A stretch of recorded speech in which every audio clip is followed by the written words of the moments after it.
तो नहीं दूंगा, क्योंकि मैं प्रजापिता ब्रह्मा कुमारी ईश्वर ही विद्यालय हमने सामाजिक मंच देखा है, राजनीतिक मंच देखा है, लेकिन ये ईश्वरी मंच है। और ईश्वर के सानिध्य में, ईश्वर से जुड़ा हुआ मैं 17 साल से है, तो संदिग्ध में तो देना मेरा लिए थोड़ा सा कठिन रहेगा, क्योंकि मन में इतने सारे अनुभव, इतने सारे वाल आते हैं। जो भगवान की मदद मिलती है, भगवान का जो सहारा मिलता है, भगवान की जो शिक्षाएं हैं वो कम नहीं है। वो तो प्रजापिता ब्रह्मा कुमारी ईश्वरी विश्वविद्यालय, इस विद्यालय को चलाने वाले भगवान हैं, कोई मानव नहीं है, कोई साधारण मानव नहीं है। इसको चलाने वाला ईश्वर है, परम पिता परमात्मा शिव भगवान, जिसको हम शिव भगवान भी कहते हैं। हम परम पिता परमात्मा बोलते हैं, हम उसके प्यार से बाबा बोलते हैं, है ना। आदरणीय शब्दों में, सम्मानीय शब्दों में हम बाबा बोलते हैं। तो बाबा इस भगवान की संस्था चलाते हैं। तो मैं इस मंच से, ईश्वरी मंच से मैं 17 साल से जुड़ा हूँ ब्रह्मा कुमारी से। इस 17 साल में, 17 साल के पहले जो जीवन की व्याख्या थी, जो जीवन की गतिविधि थी, जीवन जीने की जो कला थी, जितनी समस्याएं थी, जितनी परेशानियां थी, जितनी कठिनाइयां थी, जितनी बुराइयां थी, जितने गंदे विचार थे, जितने खान पान का गंदे थे, वो सारा परिवर्तन हुआ है। तो ब्रह्मा कुमारी को मैं आने से, भगवान की शिक्षा लेने से, बहनों के द्वारा जो शिक्षा हमको दी जाती है, ईश्वरीय शिक्षा जो दी जाती है, वो शिक्षा लेने से मेरे जीवन के अंदर एक अद्भुत चमत्कार मानता हूँ, उसको एक अद्भुत परिवर्तन मानता हूँ। तो ब्रह्मा कुमारी जो है विश्व परिवर्तन है, विश्व परिवर्तन कर। मनुष्य ऐसे कर्म कौन से करे जो नर, ऐसे कौन से कर्म करे जो नारायण बने, और नारी ऐसे कौन से कर्म करे जो लक्ष्मी बने, है ना। हर घर में इतने रावण बेटे, इतने राम कहाँ से लाऊं। हमने गाना सुना था ये कि हर घर में रावण बेटे, इतने राम कहाँ से लाऊं। इतने राम लाने के लिए भगवान इस धरती पर आया है हमें, है ना। हम सब कुल देवी की पूजा करते हैं ना, सब कुल देवी की पूजा करते हो ना। हम सब कुल देवता कुल के लोग हैं, जितनी भी आत्मा, जितने भी भाई बहन सब बेटे, हम देवता कुल के हैं। तो देवता कुल के हैं मतलब हमारे कुल, हम कुल देवता के हैं, हम भी देवता रहे। कुल का मतलब समझते हो आप, वंशज, हमारे जो पूर्वज थे वो देवता थे, है ना। ये युग है सतयुग, त्रेता युग, द्वापर और कलयुग, 4 युग होते हैं, है ना। तो धीरे धीरे धीरे धीरे हम विकर्म करते करते, हमारे पाप कर्म करते करते हमने हमारी शक्तियाँ खो दी। हमारे अंदर जो ज्ञान था, शक्तियाँ थी, वो सारी हमने खो दी है। वापस ईश्वर हमारे को, वापस हमारे अंदर जो शक्ति ताकत थी, जो हमको नर से नारायण और नारी से लक्ष्मी बनाने की शिक्षा देने के लिए आए हैं। 90 साल से भगवान की शिक्षाएं प्रजापिता ब्रह्मा कुमारी 150 देशों में, छोटे छोटे गाँव में, छोटी छोटी जगह जाकर भी ये शिक्षाएं दे रहे हैं कि मेरे जो बच्चे हैं, जो मेरी औलाद है, जो ईश्वरी कुल के थे, वो आपस वो आ जाए। तो हमारी जो आत्मा है, शरीर को चलाने वाली, मन बुद्धि और संस्कार, है ना, इसकी आत्मा के अंदर 84 जन्मों का पूरा पार्ट भरा हुआ है। जैसे सिम की चिप के अंदर 64 GB होती है, 128 GB होती है, ऐसा है ना। ये सारी, जैसे सारी हमारी आत्मा में सारी शक्तियाँ हैं। तो अभी अब अष्ट रत्नों की अपन अंगूठी पहनते हैं, तो उससे अष्ट शक्तियाँ आ जाएगी, दूर हो जाएंगे। ऐसे हमारे आत्मा के अंदर भी अष्ट शक्तियाँ है, लेकिन भगवान को याद हम करेंगे तो वापस वो जागृत होगी।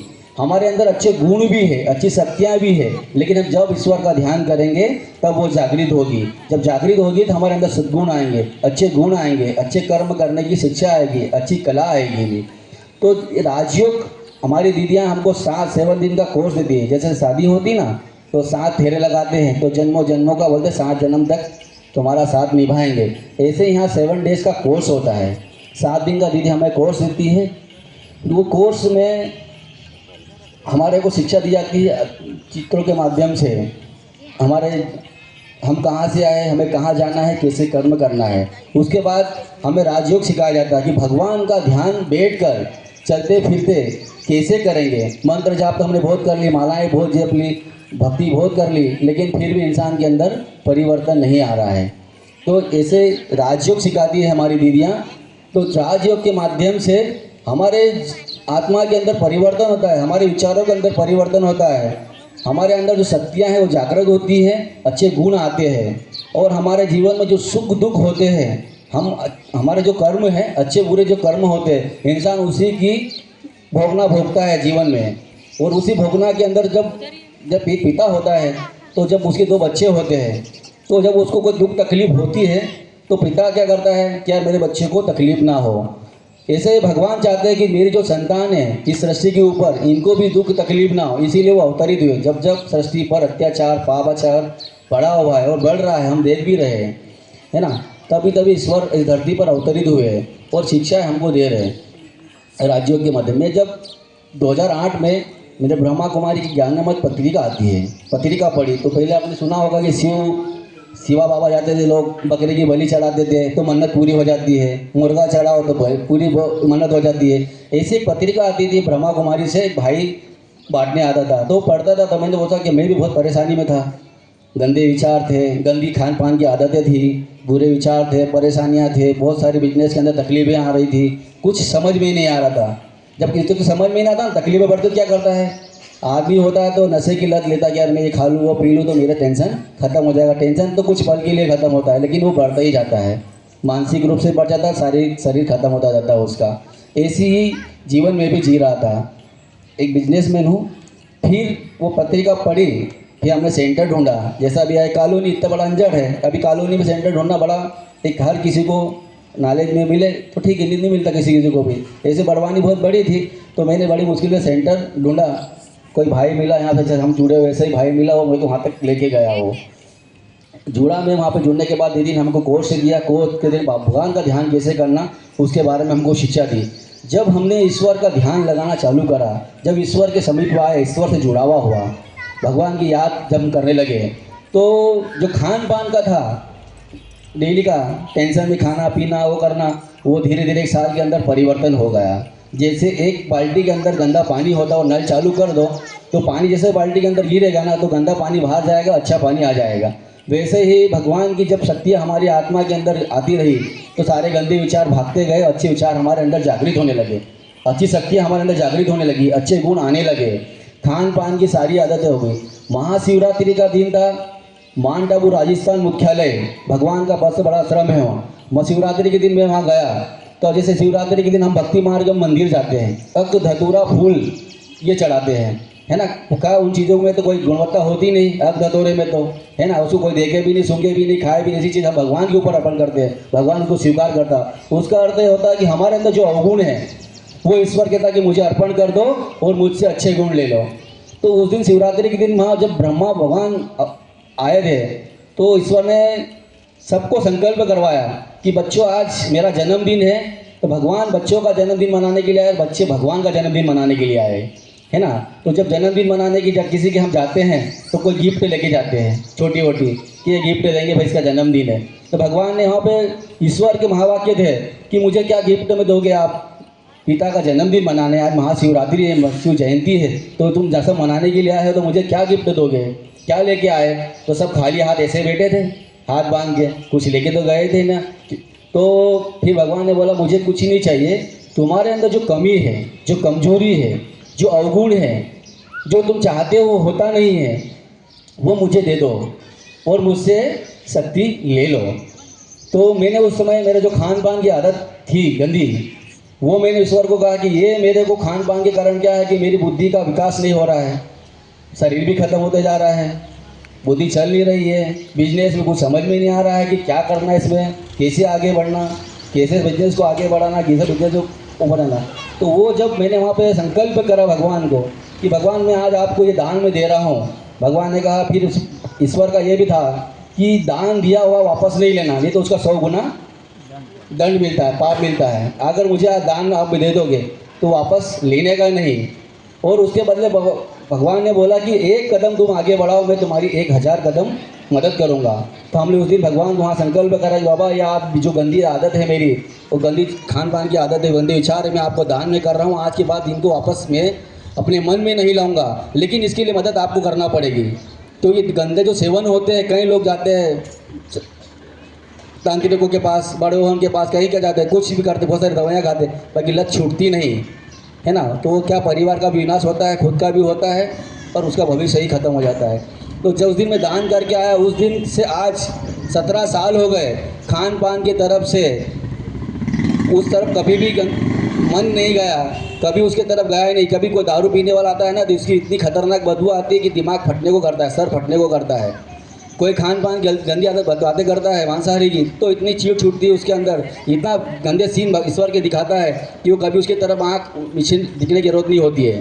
तो ऐसे है हमारे भगवान, जो एक बार ईश्वर के से संबंध बना लिया, जिसने एक बार ईश्वर को अपना समर्पण कर दिया मन बुद्धि, फिर देखो ईश्वर को चलाता है। और हमारे अंदर जो शक्तियाँ जागृत होगी, हम देवता कुल के लोग हैं, हमारे अंदर देवताएं शक्ति जागृत हो जाएगी, देवताएं गुण जागृत हो जाएंगे, तो फिर किसी की मजाल नहीं कि वापस हमारे अंदर वो आ जाए। तो हमारा परिवार इतना अच्छा हो जाएगा, इतना सुखी परिवार हो जाएगा, इतना शांति का परिवार हो जाएगा कि हम हमेशा के लिए सुख शांति और अच्छा जीवन जिएंगे। अच्छा एक अगला जो हमारा जन्म होगा वो एक देवी देवता का जन्म होगा हमारा।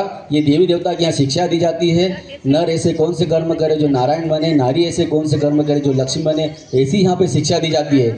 आज हम सभी हर किसी न किसी परेशानी से क्षतिग्रस्त है, चाहे वो धनवान हो, चाहे गरीब हो, चाहे किसी वर्ग का भी हो। हम हर किसी न कोई मानसिक रूप से परेशान है, कोई शारीरिक रूप से परेशान है, कोई आर्थिक रूप से परेशान है, कहीं ना कहीं परेशानी है। लेकिन हम ईश्वर के बच्चे हैं, सर्वशक्तिवान परमपिता परमात्मा इस शिव सृष्टि का रचनाकार है, उसकी संतान है। हम ये चीज़ को भूल गए, इसलिए हमको वापस याद दिलाते हैं। डेली मुरली चलती है, यहाँ दीदी आते हैं, डेली मुरली चलती है, डेली भगवान के महावाक्य मिलते हैं। जो जो हमारी परेशानी होती है उस समस्या का हमको हल, उस समस्या का प्रश्न हमको मिलता है। हमारी दीदी उसके माध्यम से हमको समझाती है, देती है, और हमारा जीवन एकदम बहुत ही चरित्रवान और बुद्धिवान अच्छा बन जाएगा। हमने रामायण भी देखी है, राम और रावण का आखिरी युद्ध था, तो रावण बुद्धिवान था, इससे सभी हम ज्ञानी बहुत है ना। लेकिन रावण ने क्या कहा, राम ने क्या कहा रावण को कि आध्यात्मिक गति, आध्यात्मिक शक्ति और धर्म नीति से जो इंसान